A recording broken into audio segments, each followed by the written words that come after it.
আজ ছাদ বাগানে রয়েছে ডাবল ধামাকা। না না, এই গোলাপ দুটো কিন্তু নয়, তবে ফুল দুটো এত সুন্দর যে না দেখিয়েও থাকতে পারলাম না। তোমরা অনেকেই বলছো, দিদি ছাদ বাগান করা কি ছেড়ে দিলে? সেটা আবার হয় নাকি? আমি যতদিন আছি আমার সাথে আমার ছাদ বাগানও থাকবে।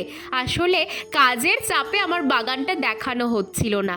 এবারের শীতে বেশ অনেক ধরনেরই গাছ লাগিয়েছি, যেমন গাঁদা, চন্দ্রমল্লিকা, ডালিয়া, আরও অনেক কিছুই। তবে ছাদ বাগানে প্রথমবার আমি এই দুটো গাছ লাগিয়েছি। অন্যান্য গাছগুলোর মতোই এনাদেরও একেবারে চারা অবস্থাতেই কিনে এনেছিলাম। এতই মড়ো ছিল চারা দুটো যে ভেবেছিলাম বাঁচবেই না। তবে এখন এরাই আমার ছাদ বাগানের ধামাকাদার হয়ে উঠেছে। প্রথম জনকে তো দেখতেই পেলে, পিটুনিয়া, আর দ্বিতীয় জন হলো এই কসমস। কি সুন্দর দেখো রঙগুলো।